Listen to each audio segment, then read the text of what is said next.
exhausted. You had a crazy day at work, you plop down on the couch and you eat a huge bag of chips watching your favorite whatever show. Now, after you do that, you think, I didn't even realize I was eating all of these chips. And now I feel guilty because I'm still hungry and want more. So these feelings of emotional eating come on very abruptly, and they're largely pleasure driven and cause feelings of guilt after the fact. So we've determined, right, that emotional eating is a reason that we eat.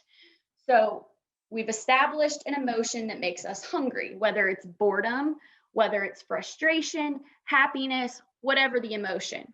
So if you've determined that and you're being mindful, again, you'll hear me say that word again, all of this kind of ties together throughout.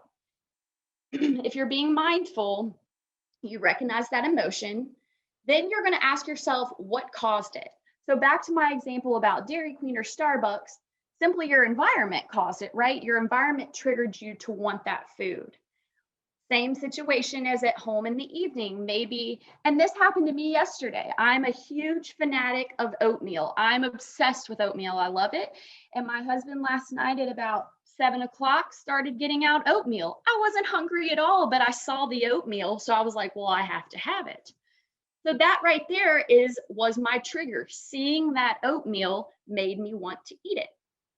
So what in that situation can you do instead? If you've established an emotion and a trigger that is causing you to feel hungry and to seek out specific foods, you can instead turn to a planned activity. You can find something in your home to do, whether that's laundry, whether that's wiping down the kitchen counters, whether that's just getting off the couch and going to brush your teeth, chewing a piece of gum, whatever it may be, and largely changing your environment helps, even if that's just walking to the bedroom and getting out of the kitchen.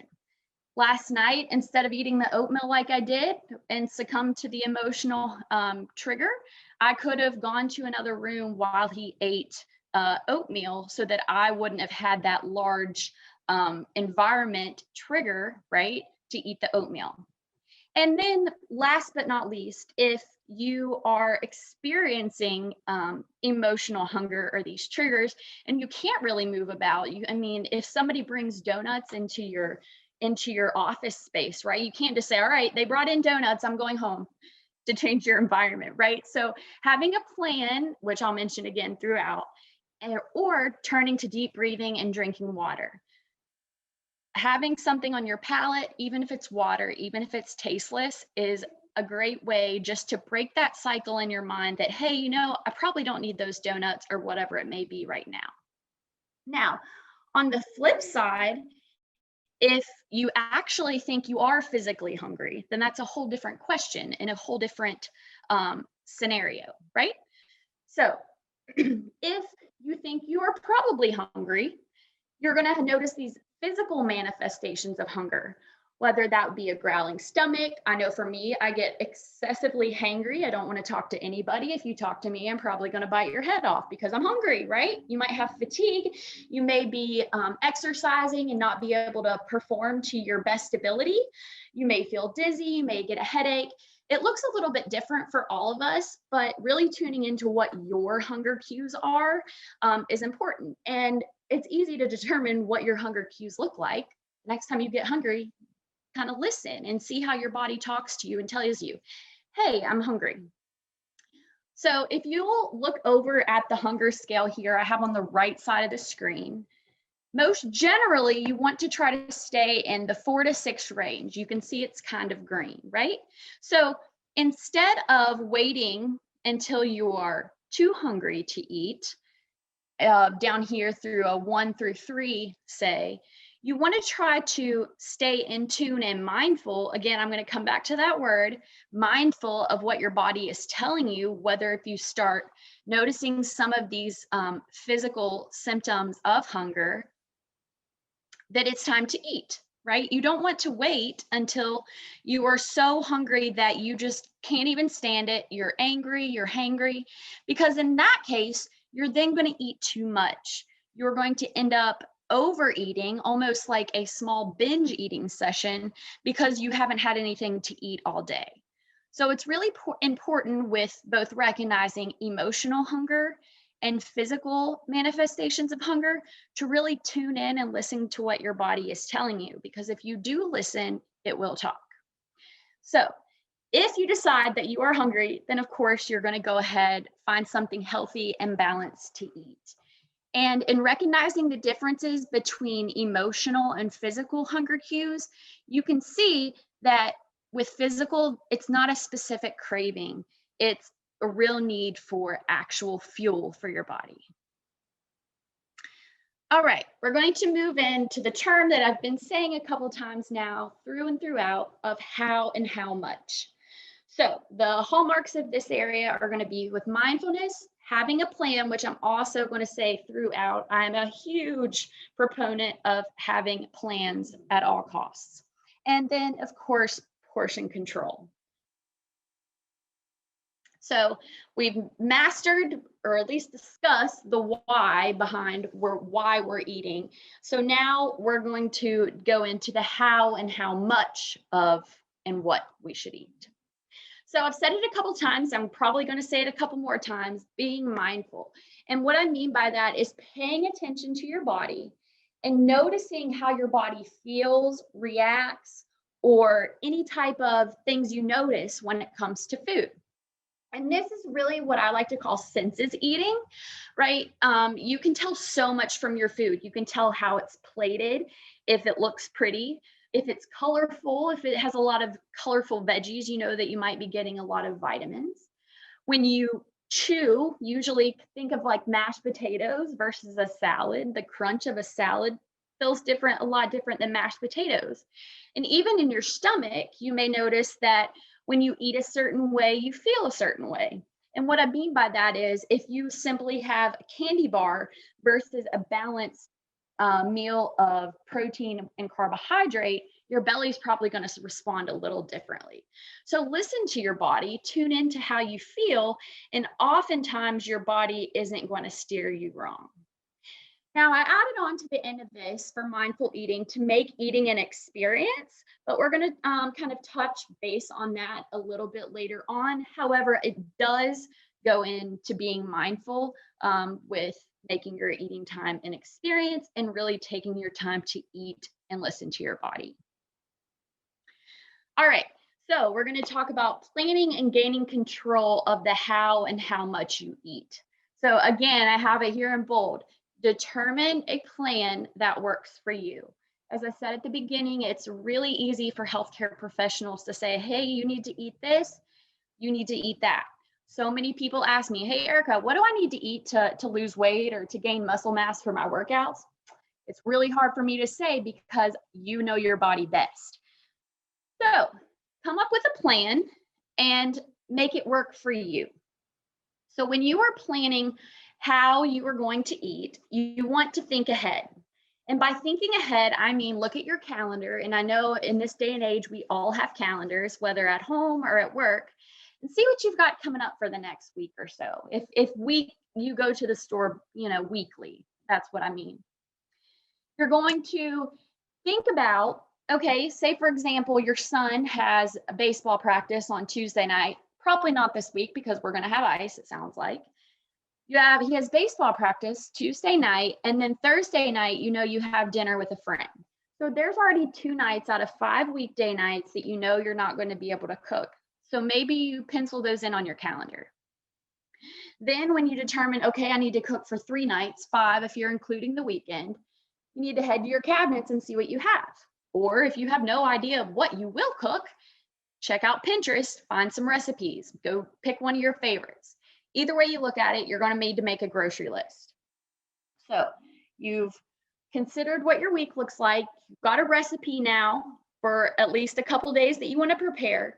You go through the recipes, you determine, okay, I have this, and if you don't, you add it to your grocery list. Pretty common of what it looks like to prepare, but some people don't. Some people head to the grocery store just willy-nilly. So having a plan here is key. Then if you are going to prepare food at home with the food that you purchased from the store, you want to make a plan for when you're going to do that. So you can pre-cook, you can which means cook ahead for a specific amount of time. I know in my household, we cook on Sundays. I cook again on Wednesday, and I don't cook any other day of the week. Why? Because I don't like cooking, but I still like having fresh food and healthy, balanced meals for myself and my husband. So pre-cook, you can batch cook and pre-cook by cooking a little bit of one thing one day, and maybe that goes for Tuesday night or the next night, right? So if you know that you're going to have something, say for example, you're going to have something with veggies on tomorrow night. Well, I know that I have plans tomorrow, so maybe I'll go ahead and cut those veggies up tonight so that it's easier to just throw them in the oven to roast when I get home tomorrow. And I don't have to do those few steps of cutting up the vegetables. Also, you can batch cook. Batch cook means cooking a large sum at once, and then you could freeze it. You could have it then, you could divvy it out and give it to your family for lunches or dinners or whatever it may be. But batch cooking, especially this time of year with soups and chilies and things like that, you can toss them in the freezer and then heat them up as soon as you're ready to have them again. So that kind of covers packaging and meal prepping your food.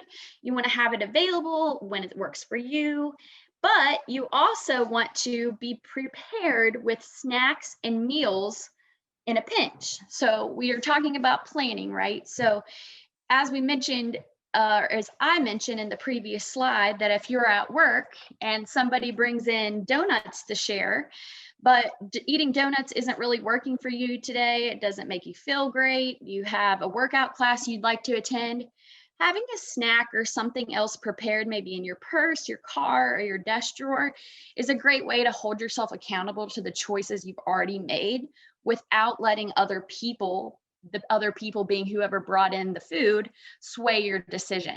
So that kind of goes in line with planning your indulgences. So the key here is to always have a plan in terms of the food you are consuming. So this is one that a lot of people maybe don't think of, but it's a few different good ideas that you can sneak into your lifestyle, especially with eating with other individuals, to keep you in control of your choices. Again, so you're not having that peer pressure to eat a certain way. And I have it again on this slide because it's so important to have a plan when it comes to eating. So on the right, that's where I'm staying right now. You can follow along here. When you are going to a friend or family member's house, or even if you're going out to a restaurant. So if you're going to a restaurant, especially now in times of COVID, everything is online, right? So you can look up the recipes, or excuse me, the menu items for a restaurant you might be visiting online. Go ahead before you get there and go ahead and decide what you're going to have. Not only does it hold you accountable to your choice and not let someone else sway you, it kind of keeps you in charge of what you're eating before arriving and seeing the food environment, right, that could elicit that emotional eating response. So we're starting to see how it all kind of ties in together a little bit. Now, if you're also eating out after you eat, or even when you order, you can ask for a box to go and go ahead and box up part of that portion. You can also always order a lunch portion, which saves a lot, especially when eating out. I think the statistic is roughly restaurant serving sizes are roughly 2 times an actual serving size. So by going out to eat, you're automatically setting yourself up to eat way more than you should if you were at home. And if you were at home, you would eat less anyways. Another idea is to leave 2 bites on your plate. So like I said just now, restaurant portions are much larger, right? So if you can get into the habit and into the idea of leaving a bite or 2 or 3 on your plate, and being comfortable with like dissociating from the clean plate club, because if you're anything like me growing up, you were told if you don't eat your meat, you can't have any pudding, or if you don't finish your vegetables, you're not allowed to go back outside and play, things like that. So we've been ingrained to just eat until it's all gone. So really forcing ourselves to leave a bite or 2 can make a big difference. Instead of having fried side dishes or the breads or chips that come with the before the appetizer or before you start eating, go ahead and swap those for veggies, right? So maybe you forego the chips at the Mexican restaurant. Maybe you forego the bread at Texas Roadhouse, wherever it may be. Kind of skip those and maybe have a soup instead, or swap out your fried side dishes for a veggie instead, or something not fried. And then last point here is to swap alcohol with water. And that's very important because, as we know, the more alcohol you drink, the decreased inhibitions come, right? So that's when you might start getting some munchies and some cravings to have chips and nibble and grab from here and there. So alternating with water can be a really good way to kind of keep that moderation in check and therefore keep your portions in check. And then, of course, something that you would not even consider being so is focus on the people, right? You're out to eat likely because you're spending time with someone else. So focus on them rather than filling up on the meal, because after all, you can eat more later if you're still hungry. And then, of course, continue to maintain that mindfulness that we've been talking about to determine your satiety levels and determine if you really need to eat more. All right, so I'm going to start in the middle of this. I love this picture, a handy guide to portion size. If you can look at the opened palm, this indicates about 3 ounces of a protein, or you can think of it like a deck of cards in your palm. So if you think in your mind something you recently ate or have gone out to a restaurant, it's likely that your chicken breast or your steak or whatever it may have been was larger than the palm of your hand. You may have actually eaten 2 or 3 servings and not really have known it. But this portion guide is good to rely on, especially when you're not at home or you're in a social setting where measuring may not be possible to control portions. So your fist is a half a cup, and that one is great for measuring carbohydrates as well as fruits and vegetables. And again, all of our fists and hands are different sizes. This isn't exactly rocket science. It's not that precise, right? But it's a good estimate. Your half of your hand cupped is a half a cup. But the one I like the best is the palms together side by side. This is supposed to indicate 1 ounce. And if you think of having Lay's potato chips in your hand, that's not very much. And we often think of a serving size as a lot bigger than it actually is. So keeping this guide in your mind and on your person, it is all the time, is a helpful way to naturally control portions. Other ways to determine portion size and portion control. We've already talked about leaving 1 bite on your plate, but their other ideas are to reduce your plate size. Right? I don't know if you've ever been to a restaurant or even at your own home, and the plates are absolutely huge. So we don't like eating with a lot of empty space on our plate. It makes us feel like we're not getting the full amount or enough food.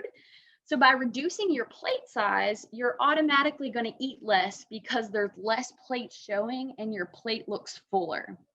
So that's a quick and easy way to switch.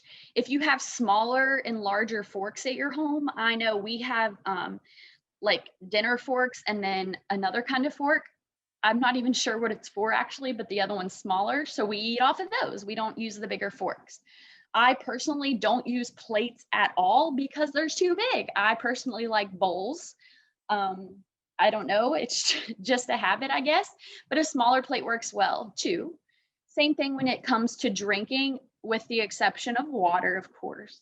If you have a smaller glass, it's going to look like you have more than you actually do, and you might be less inclined to go fill up for a second time.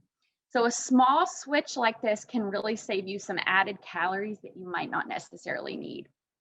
And then fill up on water. That's a big one. Often, if you think, our bodies really don't have a cue for indicating to ourselves that we're thirsty, other than the feeling of thirst. But we don't have really any of those physical cues, right, that we do with eating. So sometimes your body's simply thirsty and you might think you're hungry. So when you arrive at a restaurant or before you eat dinner or lunch or wherever it may be, go ahead and have a glass of water and wait 5 or 10 minutes before you eat and see if that quells some of your hunger. And then you might not actually need to eat as much in the long term.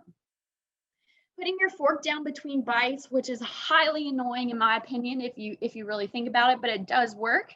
Putting your fork down between bites and focusing on that one bite that's already in your mouth so you don't start shoveling in another bite before you've even swallowed the first one. In that case, you're not really senses eating, right? Back to those physical and emotional hunger cues. You're not really senses eating if you're just shoveling it in.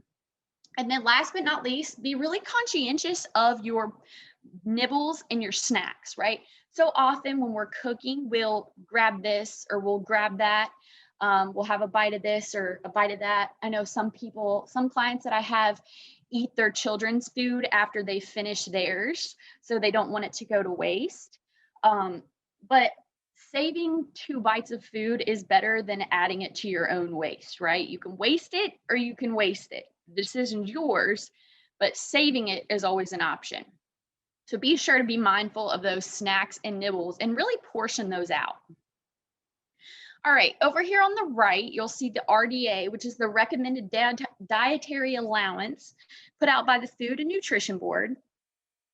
And you'll notice all of the numbers are percentages except for fruits and veggies. And this is because there's no percentage or limit that we want to set on fruits and veggies. They're great. So you should really try to get 2 to 3 cups per day of each.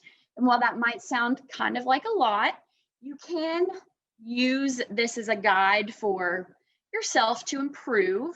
But this can also include things like fruit juices, products that are mixed in something else. So like a salad with chicken, that counts. And maybe to your salad, you add some carrots and some bell peppers. So it can add up really quickly.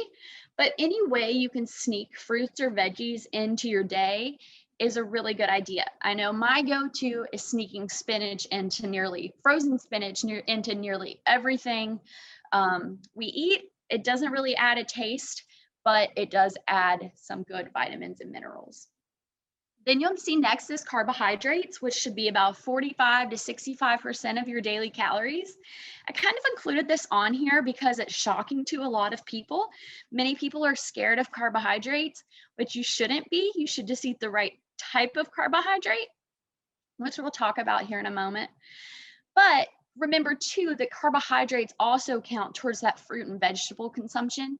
So not necessarily by meaning carbohydrates do I mean eating what you would typically think of as carbohydrates like pastas and things.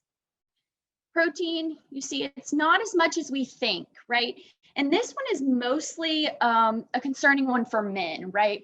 If you know some men, they may drink a protein shake after they work out or think it's highly important to drink a protein shake after they work out. Not really the case. While if you do have an intense workout, I think it's very healthy to have a balanced protein and carbohydrate snack to refuel. Adding protein through protein powder probably isn't the best way and adds a lot of calories that your body can't really use and instead will convert to fat rather than protein to build your muscles. Next, we have fat. A lot of people are scared of fat, but you shouldn't be. That can be a very good addition to a healthy diet through fish, through oils, through some fruits and vegetables like avocado, different things like that, coconut. But largely you want to reduce and limit saturated fat. And you can think of saturated fat as fat that is solid at room temperature. So think butter, think lard, think Crisco, things like that that are most generally added to highly processed products. And then water, 1 ounce per pound, which seems like a lot of water.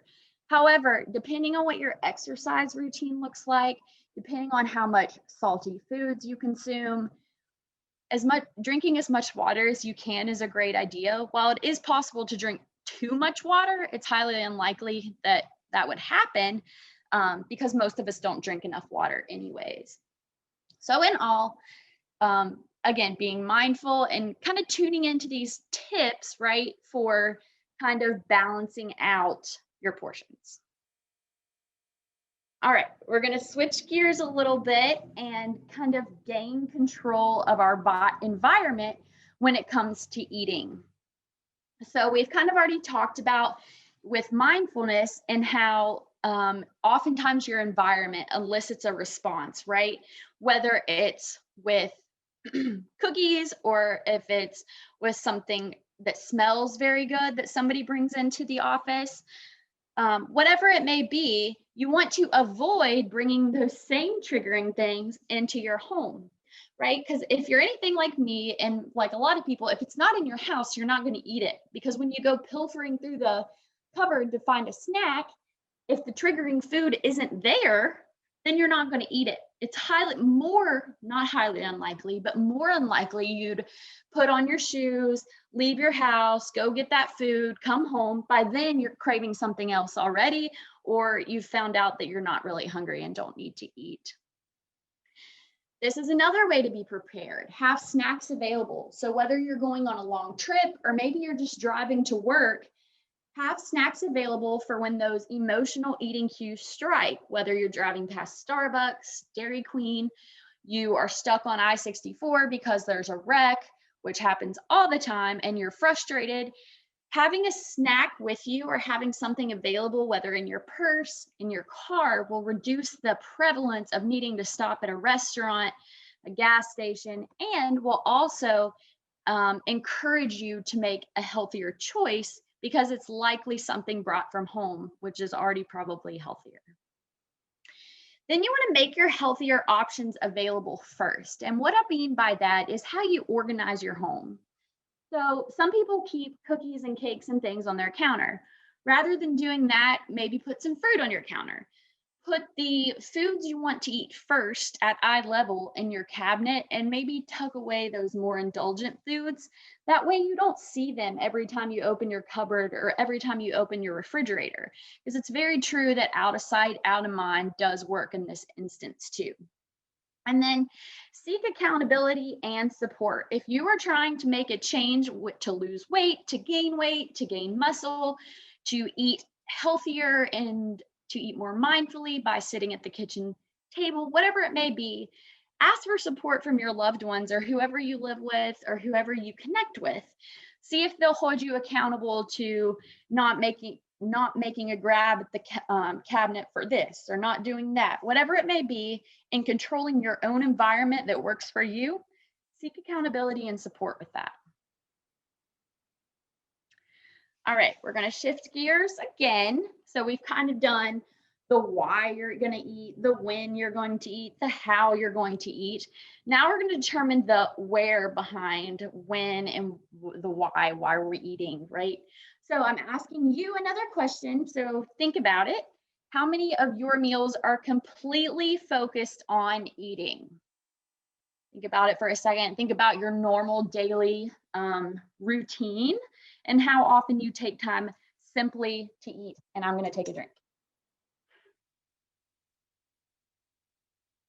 So it's pretty unlikely that all of your meals throughout the day are spent focused on eating. Some of you may have a dinner routine that includes sitting at the table and eating together, but in such a fast-paced world, it's not really likely that we eat breakfast, lunch, dinner, and snacks all seated at a table somewhere.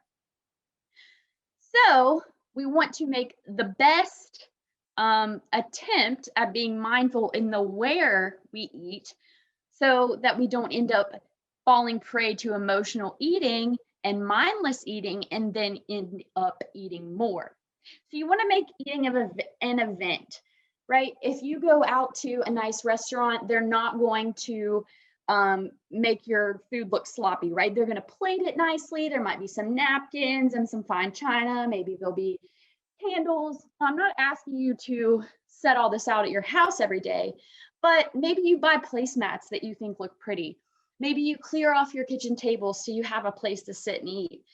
Maybe you and your family, or if you live by yourself, Maybe you decide to cut technology from the meal times. And if you do live by yourself, maybe you put on some music, maybe you put on a podcast, and you make a plan, right, to simply focus on eating.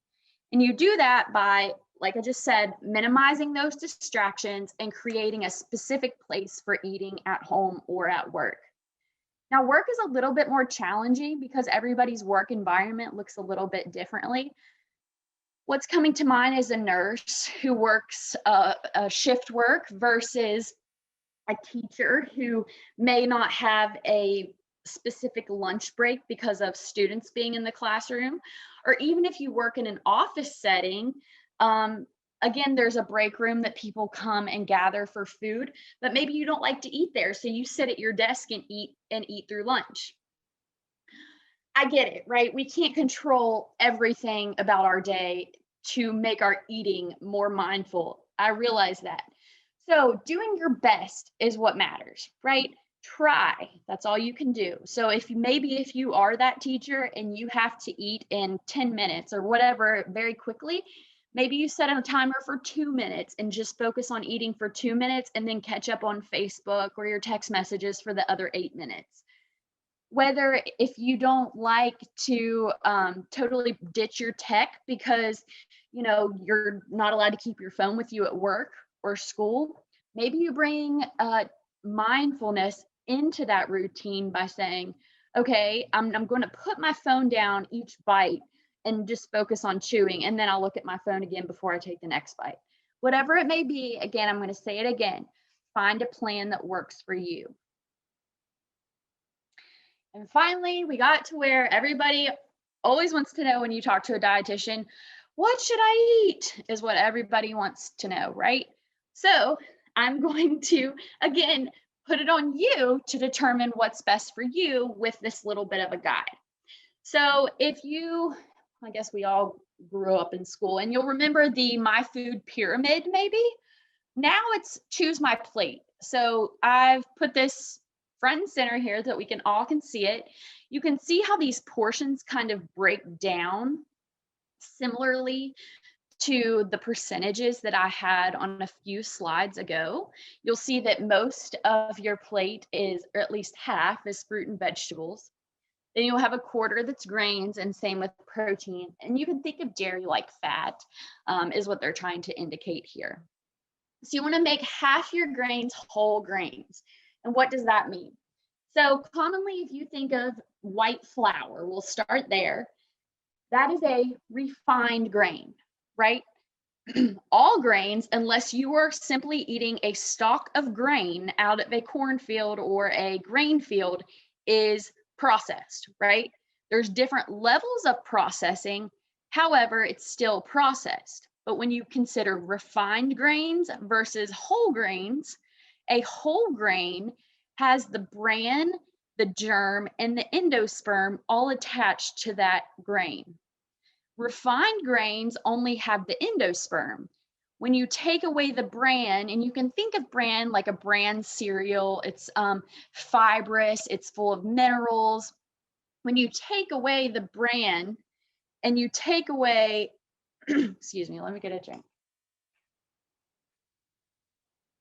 When you take away those other two parts of the grain, leaving only the endosperm, you're not getting the full nutrients. Right? Refined grains such as flours, candies, cakes, cookies, they're not going to offer as much vitamin and minerals. They're not going to offer any fiber. They're also not going to fill you up as quickly because they don't have fiber. And they're also usually have more sugar in them than whole grains. So you want to have at least half of those grains whole. And some ideas for whole grain could be whole grain bread, whole grain pasta. You could go with oats, quinoa, all those different things that add the whole grain.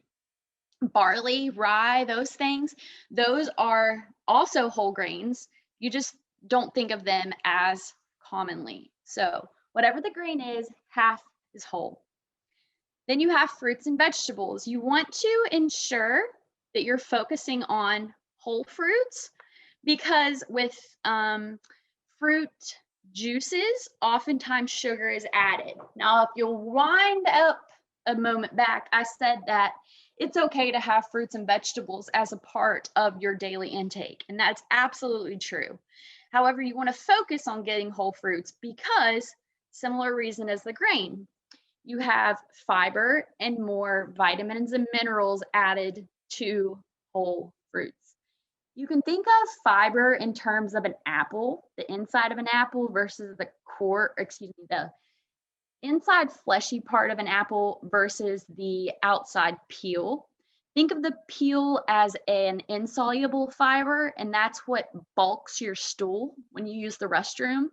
And the insoluble fiber, which is like the inside of the apple, grabs all the nutrients and with your food and kind of makes a sludge in your gut, if you will, almost really, and pulls it all through your digestive system. Without that added fiber, it just kind of sits there, right? It doesn't start digesting as quickly, therefore slowing your metabolism, and therefore with the added ingredients of sugar being absorbed as fat, right? So you want to go for whole fruits. Next, you want to vary your veggies, whether you know it or not. Vegetables, by looking at them, can tell you a lot. So the color of a vegetable often indicates the phytochemicals. And when I say phytochemicals, think antioxidants. So disease-fighting properties. Excuse me. Anthocyanins, it's a big term. I don't expect you to remember it, versus anthocyanins. That would be the whites and yellows versus the purples and blues, right? So those provide various nutrients. So you want to get a variety of those vegetables. And then protein. You want to vary your protein. And when I mean protein, I mean low-fat milk and dairy. I mean Greek yogurts. I mean chicken. I mean lean beef. I mean fish. I don't mean sausages, kielbasa, any type of bologna, hot dogs. That's not what I mean. I mean that real whole food product. And then lastly, you want to move to low fat or fat-free dairy. Why? Because the higher fat dairy is saturated fat, which is what we talked about a moment ago that you wanted to reduce. So if you are somebody who drinks 2% milk, maybe you move to 1%. Or if you drink vitamin D, maybe you move to 2%. In my household growing up, I hated 2%. My stepbrother and stepsister loved 2%. So we compromised and did 1% as a family. So making a small swap everybody can live with makes a huge difference. Then if you'll follow me over here to this nutrition label, which you should find on the back of all packaged products, I want you to look down here at total sugars. You can see it's 15 grams, fair enough. This is actually Special K strawberry cereal. I just grabbed it off Google. And then if you look under here, you'll see includes 14 grams of added sugar. What this is indicating to you is that 14 of those 15 grams of sugar have been added artificially to this product to make it sweeter. And only 1 gram occurs naturally from fruit, which is likely the strawberry in this Special K cereal. So tuning into food labels is another great way to be mindful of what you are eating. What you want to do is try to keep this included added sugar number as low as possible. Then if this were on the back of a box at the store, below where potassium is, it would have an ingredients list. And whatever ingredient is listed first is predominantly the largest ingredient in that product. So when you're looking at food labels and trying to find half of whole grains, look at that food label and see if it says whole grain flour or whole grain expeller pressed, whatever it may be. Look for whole grain in the label. And then last point I would like to make on this slide when determining the what behind what you should eat is unprocessing your diet. The American diet is, I call it a sad diet, which it really is. The standard American diet is very sad. It's full of tons of processed food. And yes, if it's not a whole food, like I mentioned a moment ago, it is processed. So you want to try to avoid the super and ultra processed foods. And those are things like the refined sugars and carbohydrates and grains that I already discussed, like candies, cakes, white flour, white pasta, and make a switch to those whole grains. Now, if you're like, okay, Erica, well, that's all good and all, but I'm not eating spaghetti on whole wheat pasta, or whatever I'm not eating a peanut butter and jelly on whole wheat bread. That sounds gross. And actually, my husband has said that to me before, and I get it. So I understand that some people think that way. And making small swaps helps a ton. Maybe you do one slice of whole wheat bread and one slice of white bread. Maybe you do half of your pasta, regular pasta, and half of it whole grain pasta. So small swaps make a huge difference without inadvertently changing your whole diet, which may not work for you right now. All right, so we moved through all the food parts, the when, the why, the how, what you should eat. Now I want you to think in terms of movement. How do you move your body with intention? Think for a second. Maybe I know Jackie's on here, she spins all the time. I know Mary's on here, she spins all the time. I know we do some weightlifting and teach classes at the gym. So your movement style might look a lot different than somebody else's. Maybe your movement style looks like you walked up a flight of stairs today, and that's okay. We're all different. I'm not going to sit here and say you need to go outside and exercise, because then a lot of people would hate me, because some people don't like exercising. And I think of it as, I do not like reading books. Some people don't like reading books. Some people don't like exercising, and it's okay. But you can find a form of movement you enjoy. And what I mean by that is, make it fun, whether it's dancing with your grandkids to their like little bebop stuff that they watch on TV, or one of their little fun handheld games. Or maybe you march in place while you're brushing your teeth in the morning. Maybe you park your car further away from the entrance at work. Same thing, maybe the further from the entrance at church. Whatever it may be, a fun one. You can make it competitive with yourself. When you're folding laundry, take one piece at a time and walk it from the bedroom to the laundry room, the bedroom to the laundry room. Just find different ways to add movement to your day and to your lifestyle in a way that you enjoy. And then again, find a workout buddy or accountability buddy. Maybe you know that if you go home in the evening, you are absolutely not leaving again. I know I'm that way. If I'm home, I've already taken my jeans off, I'm not leaving again. Good try. So adapt to your lifestyle, right? If you know that about yourself, then maybe you pack your gym clothes before you leave work, and before you leave home, and then hit the gym right after work. Maybe you ask a coworker to walk after work with you. Maybe it's just simply walking more laps around the building and taking more bathroom breaks so that you can get more of movement throughout your day. I know a lot of people are working from home right now. I work from home all the time, so I get it that it's hard for people, but finding ways just to maybe stand up. Right now, I'm standing up and talking. I often work standing up. Maybe you hold an air squat. Whatever it is, just find that way to add some intentional movement to your day.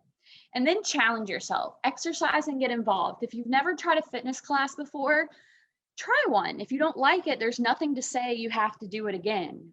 Pat yourself on the back for giving it a try once and seeing if you like it. If you don't, find something else you like. There are so many free apps right now, and exercises on YouTube. Myself personally, I use Yoga with Adriene on YouTube. It's free, it's exercise, I can do it at home. So find something that works for you and your routine. And above all else, as I keep saying, have a plan. And then this is, I believe, my last slide. So try to speed it up here a little bit. I know I'm a little late on time. I want to ask you, what does being kind to yourself look like? So remember, our whole focus of this little discussion in the series that the school has put together on loving your body, you want to be kind to yourself if you love yourself. If you love your body and you're cultivating self-love, right? You're kind to your friends, you're kind to your family, but it's possible that you're not always kind to yourself. So you want to tune into these different areas of physical, psychological, and environmental self-care. Now, if you'll reverse all the way to my first slide where I said, if you're experiencing emotional hunger and you've recognized that trigger, this can be where you can flip that coin and say, okay, something's off here. I'm experiencing an emotion. Let's go with stress. Had a long day at work. My boss said I did something wrong, whatever it may be. And now I just want chocolate. That's all I want. I just want to eat chocolate and watch The Bachelor. Ugh. But if that's what you want, that's what you want. But instead of succumbing to that environmental stress, or excuse me, that emotional stress and wanting that chocolate, you've identified the emotion, you've identified the trigger. Now with mindfulness telling you, okay, I'm stressed, find and have a plan for ways to de-stress. That can be with psychological. If you can see this infographic here on the right, a friend from work made this for me, and I think it's really good. It asks you to talk to yourself, right? So cultivate self-love by saying, what did I do good today? Today, I love my part of your body. Maybe you love your intelligence, you love how you performed. And getting in the routine of talking to yourself with positive self-talk, because how can we expect someone else to be kind to us if we're not even going to be kind to ourselves? So these are just some ideas to get you thinking. An affirmation, just something that speaks to you that can uplift your mood, cultivate that self-kindness, but also in the response to emotional eating can be a different outcome, right? Instead of succumbing to that want to eat, you instead turn to self-care and challenge the root issue, which was stress.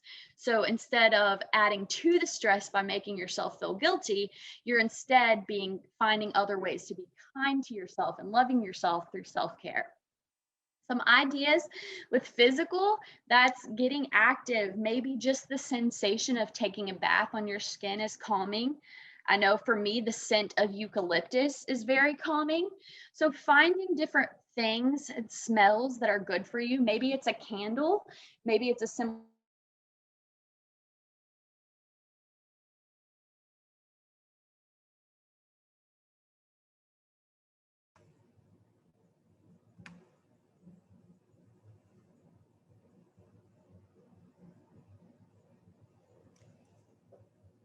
I don't know if Erica can hear me.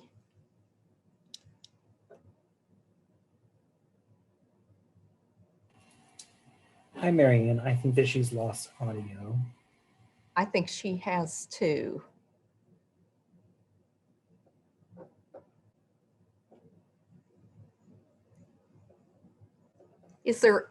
Eric, is there anything that we can do here from our end? She actually just dropped out of the meeting. Okay. She may try to rejoin here in a second. Rejoin. Let's give her a minute. She had so many good points to make, things that we need to think about. And oh gosh, there's so many things in all of these sessions that I can relate to. Let's see.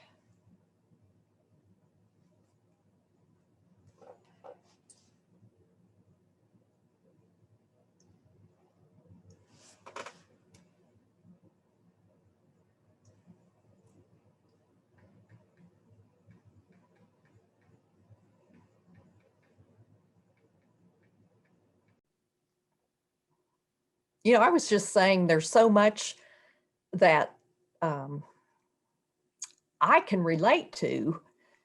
I mean, just so many things that you've gone over and said, and what I try to do. And what Jackie and I try to do and help each other with. And so That's it, awesome. yeah. Good.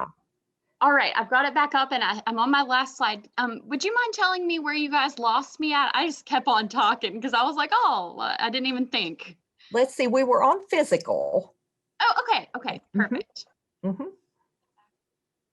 With Zoom here. Oh, goodness. I'm horrible at navigating technology if you haven't figured that out. Well, you know what? I mean, it helps me that younger people have the same problem. Oh, I'm terrible. I don't know what's happening on my screen right now. I'm just gonna not. Oh, okay. No. There we go.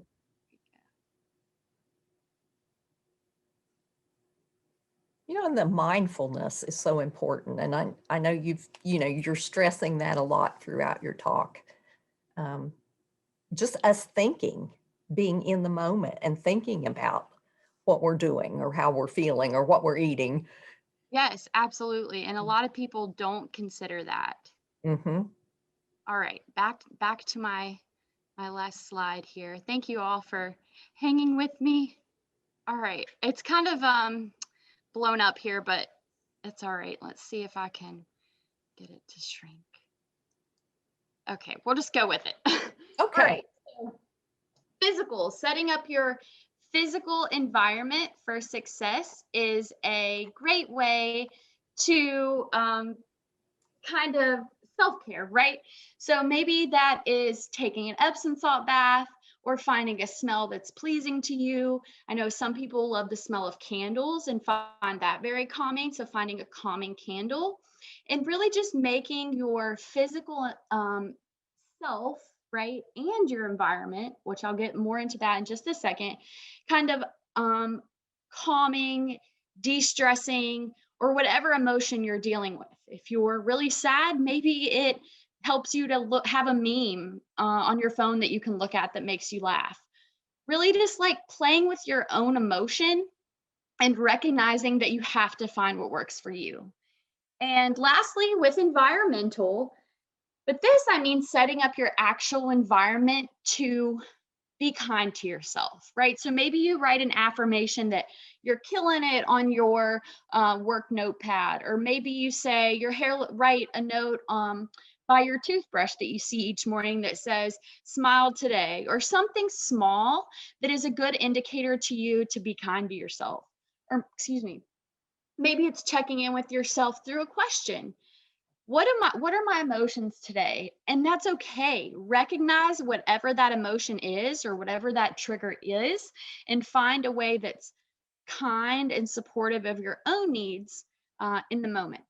But it's important, just as I've mentioned throughout, to make a plan, right? So if you are anxious, if you're angry, if you're happy, if you're sad, it's hard in that moment to say, okay, I know that eucalyptus Epsom salt makes me calm. But if I've done some pre-planning and recognize that when I take an Epsom salt bath, I feel much calmer and relaxed, then maybe I can turn back to that when I'm feeling anxious, stressed, or whatever it may be to improve how I'm feeling. So, self-care, and it all ties back into loving your body, right? Feeding your body wholesome foods, listening to your body, following that senses eating, and really determining for you what works. Because again, we are all different, and we like different things, we have different diagnoses, whatever it may be, we're all different and need to find what works for us. So thank you for listening, and I'm more than sorry for all my tech debacles with being late and my internet going out, but I appreciate you all having me here.